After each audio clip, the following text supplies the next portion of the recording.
Welcome to my channel CA Gayatri's Academy, and today we are going to study a very important topic, that is companies. According to Companies Act 2013, we are going to study about the different types of meetings that are held, and what are the essential requirements for making a meeting to be valid, and the importance of holding these meetings. Okay, as for the Companies Act 2013, we will study with the amendments, latest amendments. Okay, this is a very important topic for the CA finals as well as CS finals, and as also for the ICWA finals. So let us study it in a very nice. Also, many other boards also have this topic for law paper. So we will discuss in a very lucid manner so that you understand it in a better way. Let's start with the topic.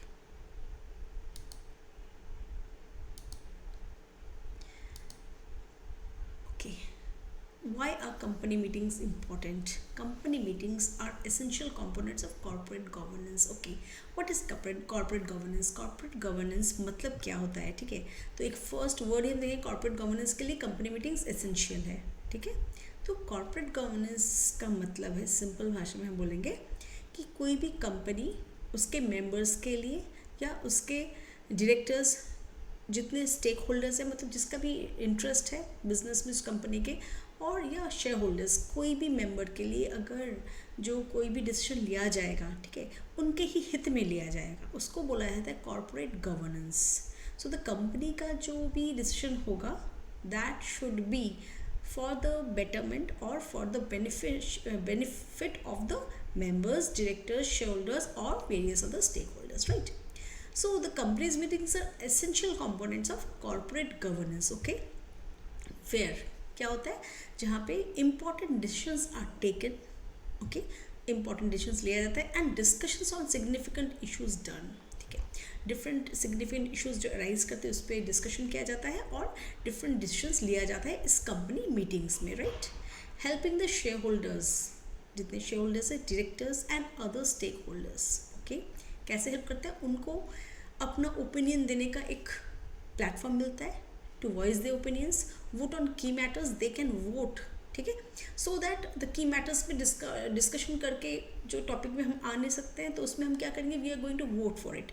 Voting करने से क्या होगा, everybody has a chance, equal chance of getting the matter solved. Okay, and ensure, क्या हो रहा है, ensure that all the operations of the company के जितने भी activities हो रहे हैं, operations होंगे, that will be in compliance with the legal, right, and regulatory requirements. तो उस कंपनी के लिए जितने भी regulatory requirements है उसको fulfill कर रहा है, प्लस जितने भी legal requirements है उसको compliance में रख के सब operations किया जा रहा है. तो what we are saying, ये एक प्लेटफॉर्म है जहाँ पे important decisions दिखा जा रहा है, डिस्कशन किया जा रहा है, इंपॉर्टेंट डिसीजंस लिया जा रहा है, इंपॉर्टेंट इश्यूज पे डिस्कशंस हो रहे हैं, और share holders, stake holders, directors सब अपना वॉइस रख सक रहे हैं. Everyone has the opportunity to give their opinions, vote on key matters, जो की मैटर्स है उस पर वोटिंग करके इसका रेजोल्यूशन में पहुंचा जा रहा है. और सब एक्टिविटी ऐसे किया जाता है तो कि इट इज गोज और it is in compliance with the legal and regulatory requirements as per the companies act 2013.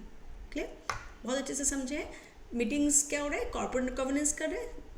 हमारे जितने भी कंपनी के डिसीजंस होंगे, जो भी ऑपरेशंस होंगे, किसके लिए होंगे, for the benefit of the share holders, directors, members and other stake holders, right? ठीक है, the different kind of company meetings are the backbone. क्या है, हमारी कंपनी मीटिंग्स बहुत सारे हैं, हम देखेंगे अभी. Board of directors meeting, share holders meetings, then we have the creditors meetings, different types of meetings are there. What are they are the backbone of the legal and efficient company management. Yes, company का जो management हो रहा है उसको बहुत efficiently किया जा रहा है, right? So we see the company का जो मीटिंग्स है ये बहुत एसेंशियल है, जो हमारे कंपनी का जो मैनेजमेंट हो रहा है उसके लिए legally as well as, so you can say it is giving you a full efficient company management scope. Okay, so simple words में companies meetings as per Companies Act are giving the legal as well as the corporate governance as well as the perfect management. Perfect means efficient and effective management by the company, right, as per the Companies Act 2013. Next है, why are the meetings important. क्यों meetings important? अभी तो हमने कहा कि what are the meetings, company meetings क्या important. वहाँ पे एक होता है डिसीजन मेकिंग, हो जाता है transparency, accountability, compliance, and then we have the conflict resolution. Yes, the meetings are the places where different important decisions are taken.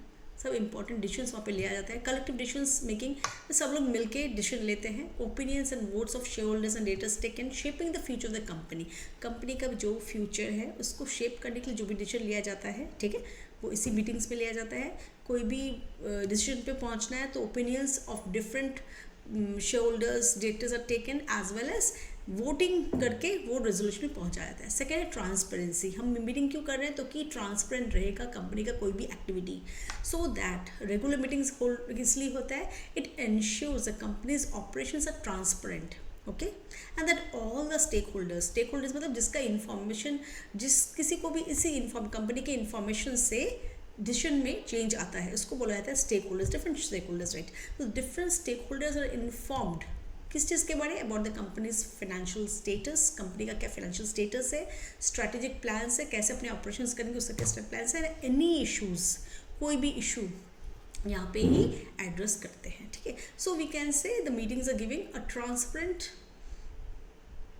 Level of operations to all the members, all the directors, all the stakeholders who are taking decisions basing on the company's management. Okay. Accountability. Now accountability कैसा हो रहा है? Meetings hold directors and management accountable to the shareholders. जितने shareholders and stakeholders हैं उनके पास ये जो directors and members है, ठीक है, management है, they are accountable for what? So that they have to report on their activities. वो क्या काम कर रहे हैं या उनका क्या performance हुआ है, whether they are able to achieve their profit goal. जो उन्होंने net goal set किया था इतना हम profit आएगा, तो वो shareholders invest क्यों करते हैं? So that they can get profit from the money they invested, right? तो अभी जो profit पाने के लिए क्या है, कंपनी का अपना गोल अचीव करना है, right? तो ये जो directors and management है, they are accountable to the shareholders and the stakeholders. कहाँ पे accountability set होता है? कहाँ पे? ये meetings पे. Okay, compliance. ओके, अभी डिफरेंट हमारे मीटिंग्स होते हैं जो कंप्लायंस एज पर लॉ करते हैं, जैसे AGMs, that has to be annual general meetings जो है जो हमें अडेयर करना है as per legal and regulatory standards, तो वो भी कंप्लायंस हो रहा है. एंड फिफ्थ पॉइंट है कन्फ्लिक्ट रेजोल्यूशन. कोई भी कन्फ्लिक्ट अराइज होता है, उसी कन्फ्लिक्ट को कहाँ पे सॉल्व होगा? It can be resolve in the meetings itself. तो these are the importance of holding the meetings. Okay,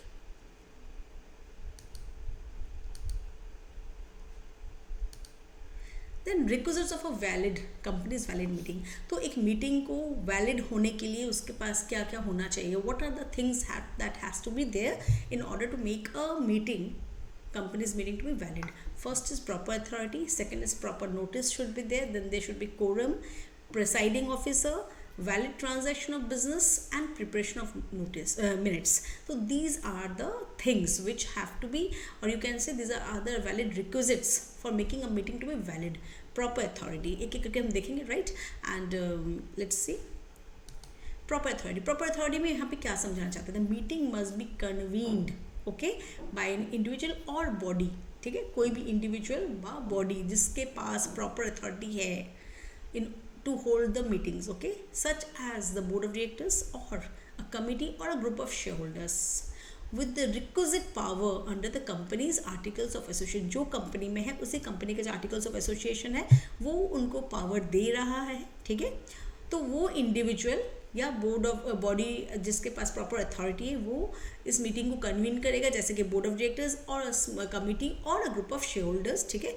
जिसको पावर कौन दे रहा है? कंपनीज आर्टिकल्स ऑफ एसोसिएशन दे रहा है, तो उनके पास पावर है जो प्रॉपर अथॉरिटी में वो मीटिंग होगा. If a meeting is called without the appropriate authority, अगर कोई मीटिंग हो रहा है जिसमें अप्रोप्रिएट अथॉरिटी कन्वीन नहीं कर रहा है तो any decision taken during that meeting will be regarded as invalid. है अभी कोई भी मीटिंग हो रहा है जिसके पास कोई भी प्रॉपर अथॉरिटी कन्वीन नहीं किया है, मतलब they is not headed by any proper authority, person who has a power to supervise or having the requisite power as per the company's articles of association to convene a meeting is not present, ठीक है. तब क्या होगा? कोई भी decision उसी meeting में अगर होता है जहाँ पे प्रॉपर अथॉरिटी नहीं है, कन्वीन नहीं कर रहा है, तो वो डिसीजन को पकड़ा जाएगा इनवैलिड, राइट. ठीक है, सेकंड हम पॉइंट देखे थे प्रॉपर नोटिस। ओके, अब प्रॉपर नोटिस क्या है? Proper notice should be serve to all the eligible participants. तो जितने भी एलिजिबल पार्टिसिपेंट्स हैं उनको प्रॉपर हमें नोटिस देने पड़ेंगे, राइट। तो प्रॉपर नोटिस में क्या है, जैसे कि लीगल रिप्रेजेंटेटिव्स, प्रॉपर नोटिस में किसको दिया जाएगा? फर्स्ट में नोटिस में क्या है बाद में देखेंगे, फर्स्ट में देखेंगे to whom the proper notice has to be served, they have to serve to the eligible participants. So eligible participants में कौन कौन आ रहे हैं? मेंबर्स, लीगल रिप्रेजेंटेटिव्स, अगर मेंबर का डिसीज मेंबर है तो उसके लीगल रिप्रेजेंटेटिव जो होंगे वो auditors, directors, right, and the assignees, debenture trustees and other specified persons. These are the participants who are eligible for getting the notice from the company for holding any meetings. Okay, these are the people who are the eligible for receiving the notice, right. अब हम देखते हैं as per के details, as per Companies Act 2013 में क्या देख रहे हैं?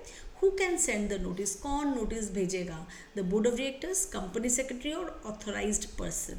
कौन भेजेगा? बोर्ड ऑफ डायरेक्टर्स भेजेंगे या कंपनी सेक्रेटरी, अगर कंपनी सेक्रेटरी अपॉइंटेड है तो कंपनी सेक्रेटरी, और authorised person, a person who has been authorised by the company's articles of association to act as the authorized person and who has the power to send a notice, right. Mode of delivery, by hand delivery, post, courier, email और by electronic means as per section 20 of the act. ठीक है, कैसे भेज सकते हैं? Hand delivery कर सकते हैं, पोस्ट, कुरियर, ईमेल कर सकते हैं और इलेक्ट्रॉनिक मीन्स में भेज सकते हैं. Notice period varies for different meetings, details will. Okay, कैसे है कि ये जो नोटिस पीरियड है हम कैसे वेरी करता है, वो वेरी करता है मीटिंग पर. डिफरेंट मीटिंग्स आते हैं, सो वो जो हम डिफरेंट मीटिंग्स पढ़ेंगे उसमें हम देखेंगे, तो उसके हिसाब से वो टाइम पीरियड डिपेंड करता है. कंटेंट्स, उस जो नोटिस रहेगा उस नोटिस में क्या क्या रहेगा, डेट, कौन से दिन में ये मीटिंग होगा, टाइम, कौन से टाइम में होगा, and the venue of the meeting first रहेगा. Venue, the place where the meeting will be held. For example, it will be held in this RC hall. So you have to mention the RC hall. Okay. Then the timings, which time it will be held, which date. It has to be mentioned particular. Second, nature and purpose. That is the agenda. वहाँ पे किस लिए ये meeting हो रहा है, agenda. The purpose for which the meeting is being held, that has to be mentioned. That is the agenda of the meeting. Okay, then supporting documents if required. कोई भी चीज़ अगर हमें वहाँ पे रिक्वायर्ड है, कोई भी डॉक्यूमेंट्स देना है तो उसको भी हमें मेंशन करना है. Proxy form if applicable. अगर कोई पर्टिकुलर इंसान को नहीं, प्रॉक्सी को दिया जाता है, इन दैट केस अगर एप्लीकेबल है, in that case proxy form. So these are the prospects for the notice, right. अब कोरम, थर्ड पॉइंट था कोरम. कोरम मतलब कि कितने नंबर ऑफ पीपल मिनिमम है एक मीटिंग को वैलिड बनने के लिए. ठीक है, देखते हैं. Quorum of meeting under the companies act 2013. Quorum refers to the minimum number of members. Okay, minimum number of members और डायरेक्टर्स. कितने नंबर ऑफ डायरेक्टर्स या मेंबर्स को प्रेजेंट रहना पड़ेगा मीटिंग को वैलिड करने के लिए और लीगली कंडक्ट होने के लिए. ठीक है, तो लीगली कंडक्ट होगा मतलब वो लीगली उसको क्या आगे प्रोसीड किया जा सकता है और वो वैलिड कहला जाएगा. तो वो है मिनिमम नंबर ऑफ मेंबर्स और directors. The companies act 2013 along with the secretarial standards SS1 and SS2 provide specific quorum requirements for different types of meetings. different types of meetings के लिए दिया गया है क्या क्या होना चाहिए, किस मीटिंग में कितने लोग होने चाहिए, तो कि उसका conduction of the meeting will be considered as legal and validity of the meeting will be considered. तो quorum must be present throughout the meeting. वो जो कोरम है, नंबर ऑफ मिनिमम मेंबर्स, वो पूरा मीटिंग में रहना चाहिए. If a meeting lacks quorum, it must be adjourn to the same day, time and place in the next week. अगर कोई मीटिंग में हम देखा जा रहा है कि कोरम नहीं प्रेजेंट है, ठीक है, quorum minimum number of members और डायरेक्टर्स प्रेजेंट होना चाहिए, वो अगर नहीं रहता है तो क्या होगा, एडजोर्न कर दिया जाएगा सेम डे. अगर आज वेडनेसडे है तो नेक्स्ट वेडनेसडे में ट्रांसफर होगा. Same day, time and place in the next week. Next week में सेम डे में सेम टाइम में इसको प्लेस किया जाएगा. इफ इंटरेस्टेड डायरेक्टर्स, ओके, जो डायरेक्टर्स है, conflict of interest, reduce the quorum. अगर जिन पे कॉन्फ्लिक्ट ऑफ इंटरेस्ट जिनमें है, interested directors, reduce the quorum below the required level. The remaining disinterested directors not conflicted can continue the meeting. Okay, जो conflict कर रहे हैं वो अगर नंबर ऑफ मेंबर्स कोरम को कमा दे रहे हैं, रिक्वायर्ड लेवल फॉर एग्जांपल पकड़ लेते 3 है नंबर जो मिनिमम रहना पड़ेगा किसी एक केस में, तो जो इंटरेस्टेड डायरेक्टर्स है वो कॉन्फ्लिक्ट ऑफ इंटरेस्ट, उनके लिए वो नंबर कम जा रहा है. तो रिमेनिंग जो डिसइंटरेस्टेड डायरेक्टर्स है जो कॉन्फ्लिक्ट में नहीं है, वो मीटिंग को कंटिन्यू कर सकते हैं with the minimum, reduce from the minimum level, right. ठीक है, अभी हम एग्जांपल लेते हैं board of directors meeting, different types of meeting का डिफरेंट रहेगा। तो board of directors meeting section 174 क्या बोल रहा है, इसके हम एग्जांपल लेके चलेंगे। प्राइवेट कंपनी, मिनिमम 2 डायरेक्टर्स और 1/3 of the total strength whichever is higher. ठीक है, 2 डायरेक्टर, प्राइवेट कंपनी है 2 डायरेक्टर, नहीं तो 1/3 ऑफ द टोटल स्ट्रेंथ, पूरा जो स्ट्रेंथ है उसका 1/3 जो ज़्यादा है। अगर पकड़ लेते हैं 15 है, right, 15 number of the total strength है, उसमें से फिर क्या होगा, maximum number of directors we know it is 15, अब 15 डायरेक्टर्स है, अगर 1/3 हम लेते हैं 15 का 1/3 होगा 5 and we see minimum number of directors 2, so 2 and 5 में कौन सा आता है 5, तो which is high we will take 5 for the private company, in that case quorum of that particular board meeting. ठीक है, सेकेंड है public company with share holders less than equal to 1000, okay, minimum 2 directors और 1/3 of the total strength whichever is higher. Okay, यहाँ पे भी same case दिया है, minimum 2 director या उससे ज़्यादा होगा तब अगर 1/3 of the total strength is higher. ठीक है, सेम केस ऐसे public companies with share holders greater than 1000 but less than equal to 5000। ठीक है, 5000 से कम है लेकिन 1000 से ज़्यादा है, 1000 या 1000 से ज़्यादा है तो मिनिमम 3 डायरेक्टर होना ही पड़ेगा। ठीक है, और पब्लिक कंपनी का जहाँ पे शेयर होल्डर्स का नंबर 5000 से ज़्यादा है तो minimum 5 directors. Okay, clear. Board of directors का कोरम ये है, ऐसे करके डिफरेंट डायरेक्ट जो मीटिंग्स होते हैं, बोर्ड मीटिंग जो हम कर रहे हैं इसका है, दिस इज़ द कोरम। ठीक है, अभी डिफरेंट मीटिंग्स जैसे कि शेयर होल्डर्स मीटिंग होंगे, फिर मीटिंग ऑफ द ट्रेडर्स होंगे, तो उनका अलग अलग रहेगा। ओके, तो यहाँ पे हमारा ये जो मकसद है हम जस्ट देख लिए बोर्ड ऑफ डायरेक्टर्स मीटिंग्स का, लेके हम एग्जांपल लेके देखें कि कोरम कितना चाहिए बोर्ड ऑफ डायरेक्टर्स मीटिंग को सक्सेसफुली कन्वीन होने के लिए, मैंने इसको have to conduction of the successful conduction of the meeting of board of directors. Okay, as per section 174 board meetings 2 directors और 1/3 whichever is higher. Board meetings हमने अभी जो किया, board meetings of directors. Second है AGM EGM, we will see AGM is for annual general meeting, उसके लिए 2 to 30 members depending on the company size, company का क्या साइज है उसके ऊपर डिपेंड करेगा, 2 to 30 members. Okay, EGM means extraordinary general meeting. Okay, EGM हम देखेंगे इसका डिफरेंस क्या। एजीएम होता है एनुअल जनरल मीटिंग और ईजीएम होता है एक्स्ट्राऑर्डिनरी जनरल मीटिंग। वो कब हेल्ड होता है, अगर एजीएम हेल्ड होने में कोई स्पेस टाइम है, एजीएम जो हेल्ड हो उसके बीच में गैप है जहाँ पे ये एक कोई इशू आया है जिसको हमें रिजॉल्व करना है तुरंत। ठीक है, तब हमें उसको रिजॉल्व करना है, हम वेट नहीं कर सकते नेक्स्ट एनुअल जनरल मीटिंग के लिए, तब ये एक्स्ट्राऑर्डिनरी जनरल मीटिंग हेल्ड होता है। Okay, we will study it in details. Okay, creditors meetings, अब क्रेडिटर्स का जो मीटिंग होगा 51 to 66% वोटिंग क्रेडिटर्स जो वोट देंगे उनके 51 to 66% रहना पड़ेगा कोरम। फिर class of share holders different types के होते हैं, पढ़े हैं, preference share holders, equity share holders, तो उनके हिसाब से होगा 70% बाय वैल्यू, जितने लोग रहेंगे उसका 75% कोरम होना पड़ेगा। कमिटीज़ का अगर मीटिंग हो, कमिटीज़ का ऑडिट कमेटी, फिर क्लेम्स कमेटी, डिफरेंट कमिटीज़ है तो वो कंपनी में उनके 2 मेंबर्स मिनिमम, तो these is the quorum as per the boards meetings. Board meeting का 2 to 3 एजीएम ईजीएम, फिर देखें हम creditors meetings, class of share holders, committees 2 members minimum, right. Then we have another point, हमने first 3 point किया, presiding officer, then we did the notice. ठीक है, फिर हमने क्या किया कोरम। अब क्या हम 4th पॉइंट है प्रिसाइडिंग ऑफिसर। प्रिसाइडिंग ऑफिसर का होगा क्या होगा, प्रिसाइडिंग कोई भी मीटिंग को वैलिड होने के लिए it should be presided over by a presiding officer called, he will be the proper chairman और the presiding officer of the company. ठीक है, तो कोई भी प्रॉपर चेयरमैन या presiding officer have to preside the meeting to make the meeting a valid one, right. Second क्या बोल रहे हैं, the chairman is responsible for conducting the meeting in an orderly manner. Chairman का क्या मकसद है, तो जो मीटिंग अच्छे से हो in a orderly manner, he has to ensure that the agenda is followed. Agenda मतलब किस पर्पज़ के लिए मीटिंग होल्ड किया गया था, व्हाट इज द पर्पज़ और द नेचर, उसको ठीक से इंश्योर करना पड़ेगा वो हो रहा है कि नहीं। और every and each shareholder और participant who is there gets an opportunity to put his point forward. ठीक है, उसको अपॉर्चुनिटी मिल रहा है बात करने के लिए, या he is getting the opportunity to speak और put his point in the meeting. ठीक है, ये चेयरमैन का पर्पस है, to see whether it is in the orderly manner, whether the agenda is followed और नॉट, और whether all the participants are getting equal chance of keeping the voice, right. The chairman's role is vital in maintaining the legality obviously legality of the company's meetings legally conduct हो रहा है कि नहीं, उसी के लिए chairman responsible है. साथ में decorum of the meeting is held और not, that is also done by the presiding officer, right. Fifth point, valid transaction of business. Okay, अब जो मीटिंग है उसका ट्रांजैक्शन क्या होने वाला है वो उसका वैलिडिटी होना चाहिए, ठीक है. तो जिस खातिर में या जिस पर्पस के लिए ये मीटिंग हो रहा है, ठीक है, वो वैलिड है कि नहीं वो हमें देखना है. The business conduct during the meeting must be with in the scope of the agenda provided in the notice. जो नोटिस प्रोवाइड किया जाएगा डिफरेंट पार्टिसिपेंट्स को, उसमें उस एजेंडा के अकॉर्डिंग वो जो बिजनेस हो रहा है कि नहीं वो देखना पड़ेगा. Second, any decision made outside this agenda may be considered invalid. कोई भी चीज़ अगर इस एजेंडा के बाहर सॉल्व किया जा रहा है उसको इनवैलिड पकड़ा जाएगा. जो नोटिस में आएगा to every participants, eligible participants for the meeting, उनके पास अगर ये आया है कि एजेंडा है, this is the nature, this is the purpose of the meeting, अगर उसके बाहर कोई भी बिजनेस वहाँ पे ट्रांजैक्ट होता है तो it will be considered as invalid, right.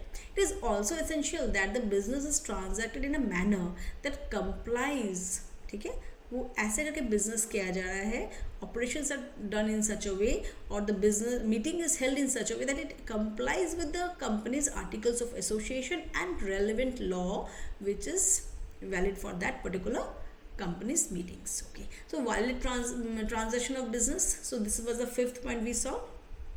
Okay, preparation of the minutes. This is the sixth point, preparation of the minutes. So पहले हमने क्या फर्स्ट में उसका जो नोटिस to eligible participants भेजा गया. Okay, notice includes everything, then the quorum should be there, then it presiding officer. Okay, validity of the business to be transacted. अभी क्या है, preparation of the minutes. Minutes क्या होता है, meeting होने के बाद जो हमारा डिसीजंस आए, डिस्कशंस आए, उसका डॉक्यूमेंटेशन तैयार करना, ठीक है. Let's see, preparation of the minutes. Accurate minutes of the meeting must be prepared. किस लिए क्या है, डॉक्यूमेंटिंग द डिस्कशंस, जो भी डिस्कशंस वहाँ पे हुए, जितने भी डिसीजंस लिए गए, जितने भी रेजोल्यूशंस वहाँ पे लिए गए, वो सब मीटिंग में एक डॉक्यूमेंटेशन करना पड़ेगा, ठीक है. This minutes are as an official record. ये मिनट्स क्या होते हैं, ऑफिशियल रिकॉर्ड हो जाते हैं and may be use as an evidence. कभी भी अगर हमें कोर्ट ऑफ लॉ में अप्रोच करना पड़े तो we can use this minutes for legal proceedings for future reference as an evidence, ठीक है. The minutes must be signed by the chairman or another authorized individual, ठीक है. तो कोई भी person whoever is authorized to preside the meeting or the chairman must sign the minutes to make it a valid one, ठीक है. तो उसको preparation करने में सब डिसीजंस, जितने भी वहाँ पे पर्पस सॉल्व हुए, डिस्कशंस हुए हैं, जितने भी डिसीजंस अचीव किए गए, जितने भी मैटर्स को रिजॉल्व किया गया है, सबको वहाँ पे मेंशन करना प्रॉपरली एंड उसका इसको पकड़ा जाता है official record. And after that the chairman और the authorized representative who has been authorized to preside the meeting must sign it to make it a valid. तो these are the points for making a meeting to be valid as per companies act 2013. Okay, so hope it's clear. First हमने पढ़ा companies meetings, what are the requirements, why it is important to hold the company meetings. Second, we did what are the essentials of making a meeting to be valid, right? And now we are going to do the different types of meetings. Okay, अब different types of meetings क्या क्या है हम देखेंगे in details. Okay, types of companies meetings. Statutory meeting. A statutory meeting is the first meeting of the shareholders held by public companies, okay, within a specified period after incorporation.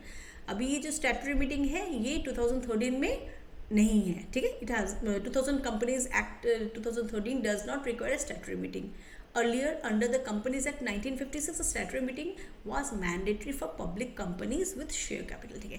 पहले क्या था, as per companies Act 1956 this statutory meeting has to be held by the public companies, ठीक है. लेकिन इसको omit कर दिया गया है कंपनीज एक्ट 2013 से. The statutory meeting has been omitted as per the companies act 2013, right. Second, we have the annual general meeting as per section 96. Applicability क्या है, applicability required for private limited except one person company. One person company हमने पढ़े हैं. One person he is the director, he is the owner, he is the person who is holding the full company. तो वहाँ पे हमें ये annual general meeting held करने की ज़रूरत नहीं है. Otherwise कोई भी private company हो या पब्लिक कंपनी हो, पब्लिक लिमिटेड कंपनी हो, उसको एनुअल जनरल मीटिंग हेल्ड करनी है, ठीक है. First annual general meeting with in 9 months from the end of the first financial year, ठीक है। सब्सिक्वेंट जो एजीएम्स होंगे, फर्स्ट क्या होगा 9 months from the end of the first financial year, first financial year खत्म उसके 9 महीने के बाद। Subsequent AGMs with in 6 months from the end of the financial year but not exceeding 15 months between 2 AGMs, okay.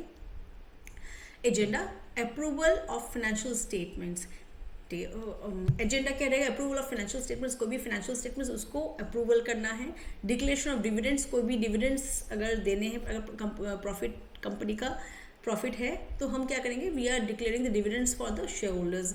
सो वो जो dividend हम declare करेंगे तो वो कहाँ पे होगा, इसी मीटिंग पे होगा, एनुअल जनरल मीटिंग्स पे, right. Appointment reappointment of directors, directors जो अपॉइंटमेंट होंगे या रीअपॉइंटमेंट होंगे वो भी इसी मीटिंग्स पे होंगे। Appointment ratifications of auditors, okay, auditors भी जो कंपनी के लिए सिलेक्शन होंगे, अपॉइंटमेंट होंगे या रैटिफिकेशन होगा वो भी होंगे कहाँ पे, इसी एनुअल जनरल मीटिंग्स पे। Penalty for non compliance, fine of ₹1 lakh for the company and 5,000 per day for officers in default, जो कंपनी में ऑफिसर्स रहेंगे उनके लिए 5,000 पर डे होगा, और fine of ₹1 lakh for the company के लिए ₹1 लाख फाइन लगेगा, ठीक है। तो कोई भी फाइनेंशियल स्टेटमेंट्स के अप्रूवल के लिए agenda, declaration of dividends, appointment and reappointment of directors and appointment ratification of auditors, okay. Extraordinary general meeting EGM section 100 के according applicability any company except 1 person company, कोई भी company except then 1 person company, ठीक है, उसके लिए extraordinary general meeting held होगा। Purpose क्या है, to help to discuss urgent matters, कोई भी मैटर बहुत अर्जेंट है, रिक्वायरिंग शेयर होल्डर्स अप्रूवल, जहाँ पे शेयर होल्डर्स का अप्रूवल चाहिए, and that can not wait for the next annual general meeting, next annual general meeting hold होने के आगे तक हम वेट नहीं कर सकते। Who can call an AGM, board of directors can call an AGM, shareholders, members holding at least 10% of the paid up share capital or voting power can request 10% of the paid up share capital उसका 10% held करे, और voting power can request, ठीक है, for the EGM और tribunal if directors fail to hold EGM when required. Tribunal में से यहाँ पे court of law that can held the extraordinary general meeting if the directors fail to held the EGM, right. Creditors meeting, purpose क्या है, conducted when a meeting company is undergoing insolvency, restructuring और winding up. कभी भी company अगर insolvent हो चुका है, restructure हो रहा है या वाइंड अप हो रहा है, okay, in the case of winding up और in the case of restructure और insolvency, this creditors meeting is held. Governed by, who is govern, insolvency and bankruptcy code 2016, IBC 2016 हम जो हमारा एक अलग से चैप्टर है। फॉर फाइनेंशियल डिस्ट्रेस केसेस, कोई फाइनेंशियल डिस्ट्रेस केस के लिए इंसॉल्वेंसी है, या companies act 2013 for voluntary winding up scenarios, voluntary winding up case में आएगा कंपनीज एक्ट 2013, और इंसॉल्वेंसी एंड बैंक्रप्सी कोड 2016 के अकॉर्डिंग होगा फॉर फाइनेंशियल डिस्ट्रेस का केस, जब कंपनी इंसॉल्वेंट हुआ था तब इसमें इंसॉल्वेंसी इसमें आएगा। Who calls it, companies board, liquidator और the national company law tribunal, हमारा जो NCLT है, the tribunal that will call the meeting, और द कंपनीज बोर्ड बुलाएगा या liquidator will call on for this meeting. Decisions क्या क्या होंगे, अप्रूवल फॉर रिस्ट्रक्चरिंग प्लान्स, कैसे इसको रिस्ट्रक्चर किया जा सकता है, कोई भी कंपनी को जो वॉलंटरी वाइंडिंग अप हो रहा है, ठीक है, या इंसॉल्वेंट हो चुका है, या सेटलमेंट प्रपोजल्स, कोई भी प्रपोजल उसको सेटलमेंट करने के लिए, और लिक्विडेशन प्रोसेसेस, लिक्विडेशन कैसे करके कंपनी के एसेट से जितने ऑब्लिगेशन से सेट ऑफ होंगे वो देखने पड़ेंगे। तो all this decisions are taken at the creditors meeting, okay. कौन बुला रहा है, कंपनी का बोर्ड बुला सकता है, लिक्विडेटर बुला सकता है, या NCLT बुला सकता है, मतलब नेशनल कंपनी लॉ ट्रिब्यूनल बुला सकता है, ठीक है। कब होता है, जब कंपनी अंडरगोइंग इंसॉल्वेंसी, रिस्ट्रक्चरिंग और वाइंडिंग अप, ओके।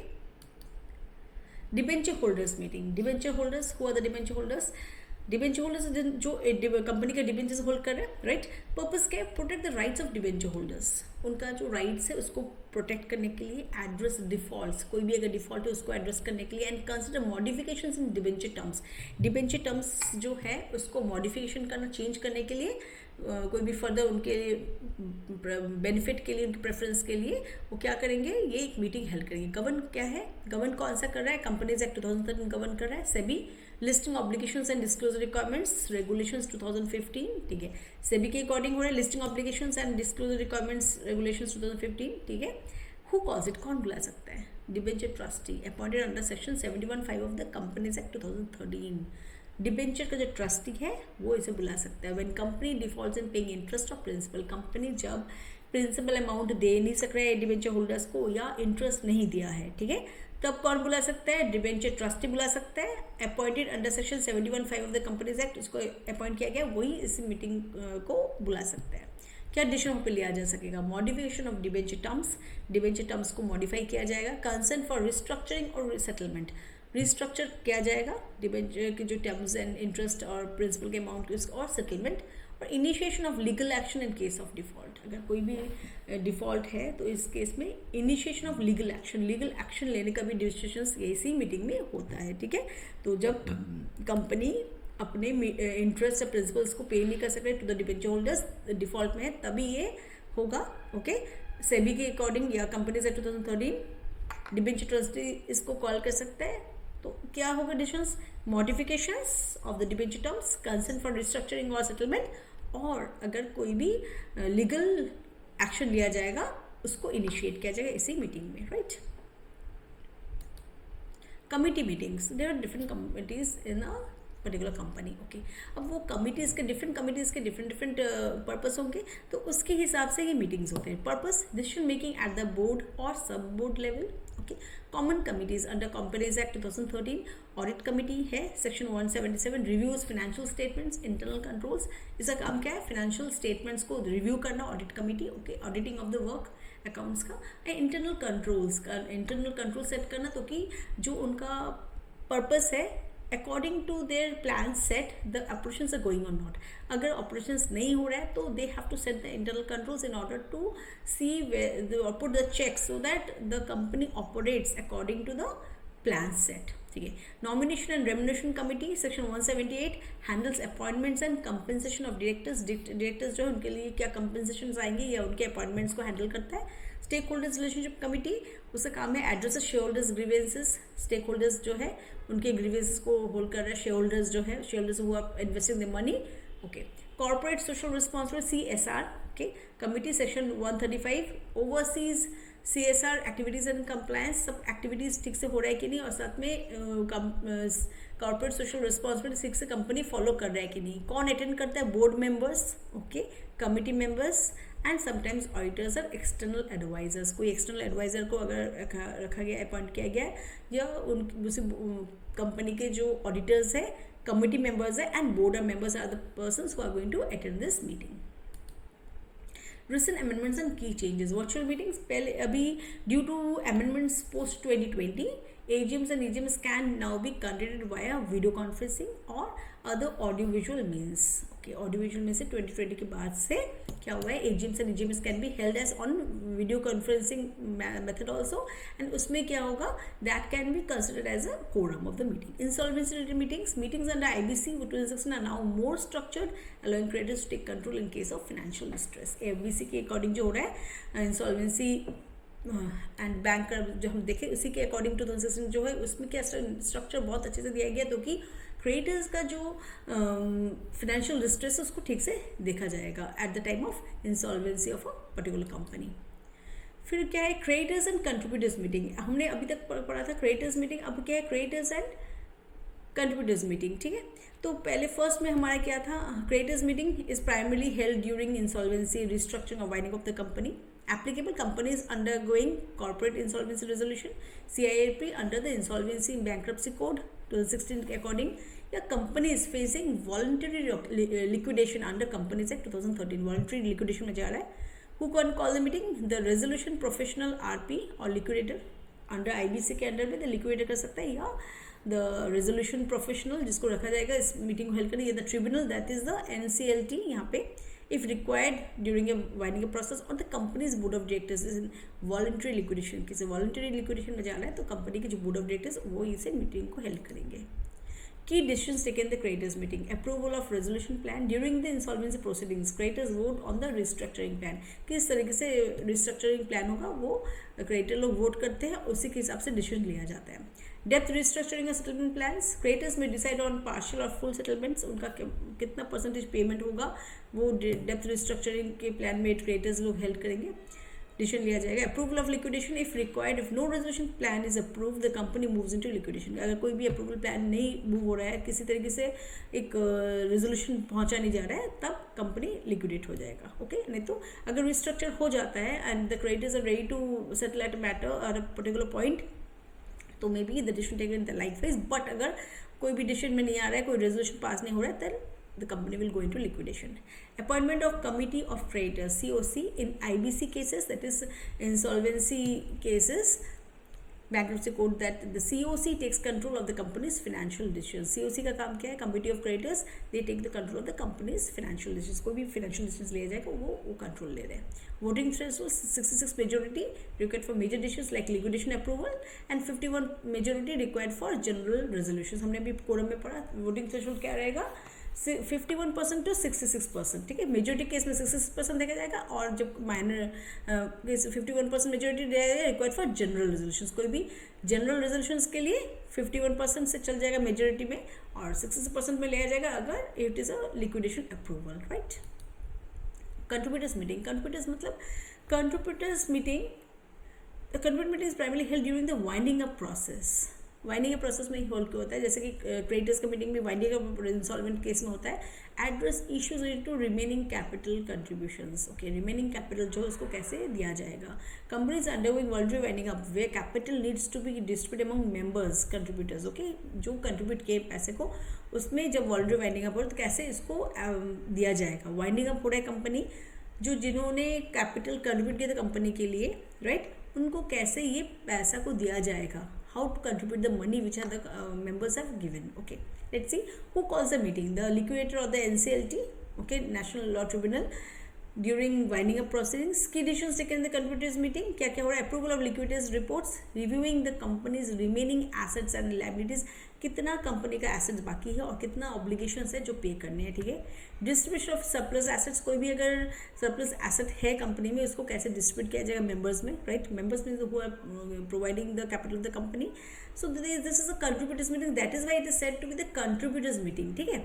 फिर क्या हुआ? Finals and dues to unpaid contributors, ensuring all contributions are settled before closing the company. Company जब लिक्विडेशन हो जा रहा है तो जितने भी बाकी थे पेमेंट्स, उसको सबको सेटल किया जा रहा है कि नहीं, उसको इंश्योर किया. तो क्या हो रहा है?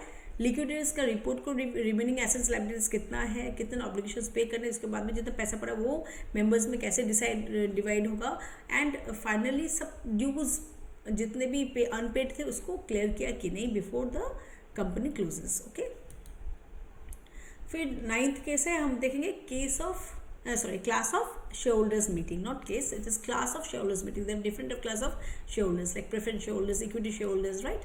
Let's see, a class of shareholders meeting is held when a particular class of shareholder, example a preference shareholder, equity shareholder, is affected by a company decision. कोई भी पर्टिकुलर कंपनी डिसीजन जिसको जो अफेक्ट कर रहा है company के particular share holder group को, तब ये होता है, ठीक है. This is the purpose. Applicability, when company modifies rights, कोई भी एक स्पेसिफिक राइट है जो प्रिविलेज था उसको चेंज कर रहा है for a particular specific class of share holders under section 48 of the companies act. Okay,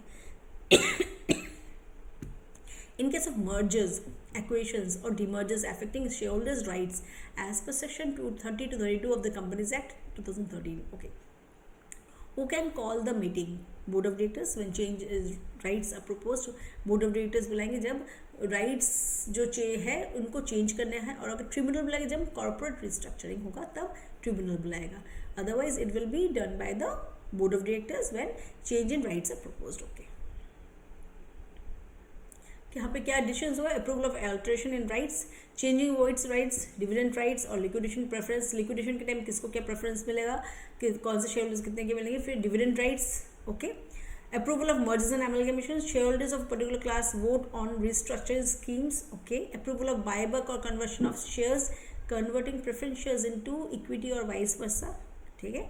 और voting requirements as per section 48, a special resolution for 75% approval is required to modify class rights. अभी जो preference share holders है या share equity share holders है, उनका कितना alteration होगा rights में, कितना उनको वोटिंग पावर मिलेगा, कितना उनका वोटिंग राइट्स से, डिविडेंड कितना मिलेगा लिक्विडेशन होने से, और लिक्विडेशन प्रेफरेंस मतलब लिक्विडेशन जब कंपनी जाएगा तब उनको प्रेफरेंस में कितना मिलेगा. This all is decided in this meeting. Okay, class of. Then buyback होगा कि नहीं, शेयर्स कंपनी के उसको बायबैक किया जाएगा, उसको कन्वर्ट इक्विटी शेयर्स में कन्वर्ट किया जाए कि नहीं, अगर मर्जर या एमलगमेशन किया जाएगा कंपनी का, तो उस शेयर होल्डर्स से वोट लिया जाएगा उसको रिस्ट्रक्चर करने के लिए। और वोटिंग राइट कितना है 48, सेक्शन 48 क्या बोल रहा है, 75% of the approval is required of the presence. Okay, if a share holder disagrees they can approach the NCLT for relief. Okay, NCLT national, यहाँ पे जो हमारा लॉ ट्रिब्यूनल है उसके पास हम अप्रोच कर सकते हैं। अगर कोई शेयर होल्डर डिसएग्री करते हैं वो अप्रोच कर सकता है एनसीएलटी पर रिलीफ के लिए, right. Last board of directors meetings, ठीक है। अभी तक हमने जितनी मीटिंग्स किए अभी these were we have already discuss, and the last one is a board of directors meetings. क्या है, the board of directors meeting is the primarily forum for decision making by the companies directors. Applicability required all companies except 1% company, 1% company के सिवा all सब company से जिसका जरूरी है। Who calls a meeting, the company secretary और the managing director issue a notice. Any director can request a meeting if urgent decisions are required, ठीक है। कोई भी अगर अर्जेंट डिसीजंस होगा तो कोई भी डायरेक्टर रिक्वेस्ट कर सकता है, अदरवाइज कंपनी सेक्रेटरी और मैनेजिंग डायरेक्टर इसको नोटिस इशू करेगा, ठीक है। 1% कंपनी को ये लागू नहीं है। की provisions as per section as per companies act 2013, first board meeting क्या होगा within 30 days of incorporation, मतलब जो कंपनी फॉर्म इनकॉर्पोरेट हुआ है उसके 30 दिन के अंदर इसको लेना पड़ेगा, ठीक है। First board meeting has to be held within 30 days of incorporation. Who can do, who can take the meetings? First of all we saw board of directors, managing director या company secretary will give the notice। अगर बहुत urgent case arise किया तो कोई भी other board of directors के कोई भी एक director of the board of directors can request, ठीक है। फर्स्ट कब होगा, first board meeting will B held within 30 days of its incorporation of the company. Second, minimum board meetings private and public companies at least 4 meetings per year, ठीक है। 4 meetings होना पड़ेगा एक साल में with at least 4 meetings per year with a maximum gap of 120 days between 2 meetings. 2 meeting एक 4 meetings होंगे, ठीक है। फर्स्ट में तो एक होता है 30 डेज में इनकॉर्पोरेशन होने के बाद, उसके बाद में 4 मीटिंग्स होने पड़ेंगे। 4 मीटिंग्स जो है उसके हर मीटिंग के बीच में gap should be 120 days between meetings with a maximum gap of 120 days। उससे कम हो सकता है लेकिन उससे ज़्यादा नहीं होगा, 121 days नहीं होगा, ठीक है। So remember that with a maximum gap of 120 days when we study about law, तो हमें इस पॉइंट से maximum gap means it can be 121, it can be 119 days but it cannot be 121 days, right। तो 4 meetings होने पड़ेंगे जिसके बीच में gap होंगे एक मीटिंग से दूसरे मीटिंग में 120 डेज, ठीक है। कोरम कितना होना चाहिए, 1/3 ऑफ द टोटल स्ट्रेंथ और 2 directors whichever is higher.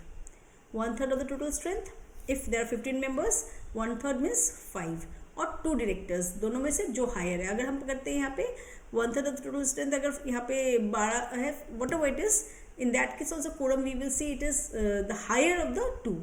1/3 ज़्यादा है तो वो लेंगे, अगर 2 है तो हम 2 लेंगे। अगर 1/3 हमारा 1 से कम आ रहा है तो इन दैट केस टोटल नंबर जितने डायरेक्टर्स है तो उसमें से 1/3 अगर हमारा बिलो 2 आ रहा है then we will take 2, otherwise always 1/3 of the total strength whichever is higher. Okay, virtual meetings allowed, yes. अभी वर्चुअल मीटिंग्स आफ्टर 2020 आया है, ओके, post COVID, okay, yes, video conferencing and other electronic means are permitted as per MCA notifications। okay, Ministry of Corporate Affairs have allowed this। video conferencing में भी quorum को allow किया जाएगा, electronic means से अगर वो अटेंड करते हैं then also the quorum of the meetings have to be held is considered as a valid, right। hope this is clear। Board का फर्स्ट मीटिंग होगा within 30 days of incorporation. Next में 4 meetings होंगे at least हर private company, हर public company करना ही पड़ेगा। Board minimum board meetings 4, एक meeting से दूसरे meeting के बीच में गैप होना चाहिए 120 डेज मैक्सिमम, ठीक है। स्ट्रेंथ क्या है, 1/3 और 2 directors whichever is higher, और वर्चुअल मीटिंग्स भी अलाउ कर दिया गया है अभी at present.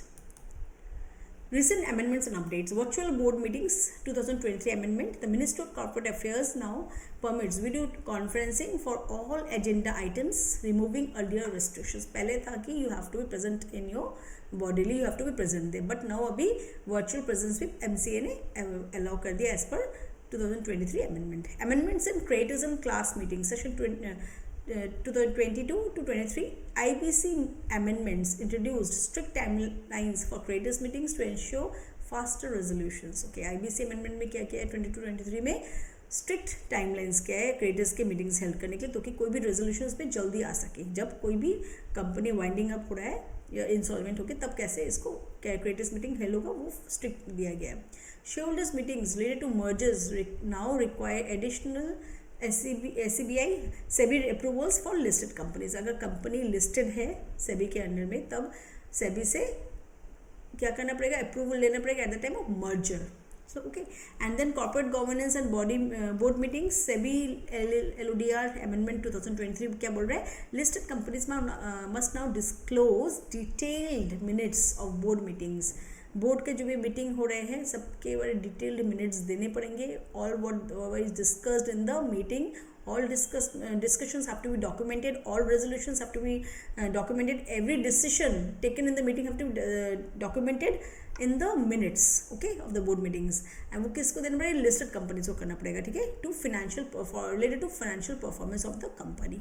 Independent directors must approve key transactions separately. अगर independent directors है कंपनी के तो उनको क्या करना है, they have to approve any transactions separately, right. Conclusion में हम बोल सकते हैं creditors and contributors meetings are vital for insolvency and liquidation, right. तो कंट्रीब्यूटर्स का जो और कंट्रीब्यूटर्स एंड क्रेडिटर्स का मीटिंग कब होता है, only when insolvency and liquidation case आता है, ठीक है. Class of share holders meetings होता है protect specific share holders rights during restructuring. कभी रिस्ट्रक्चर हो रहा है, changes of the rights in getting preference of payment of dividend और इंटरेस्ट और द प्रिंसिपल अमाउंट, उस टाइम में होता है. Board of directors meetings are the cornerstone of corporate decision taking making. मतलब कोई भी बिजनेस है उसका मेन ही क्या है, बोर्ड ऑफ डायरेक्टर्स मीटिंग्स, क्योंकि वहाँ पे मेन डिसीजंस ले जाते हैं कंपनी के. कॉर्पोरेट गवर्नेंस, कंपनी कैसे ये मेंटेन हो रहा है, कंपनी के हर चीज़ को कैसे लीगली बाइंडिंग है, ensuring all the compliance with the legal and regulatory standards follow किया जा रहा है कि नहीं, and company is working according to the set it was planned. सब चीज़ के डिसीजंस कहाँ होता है, ये होता है so that all the interest of the members, directors, shareholders, different stakeholders is seen into by the company, ठीक है.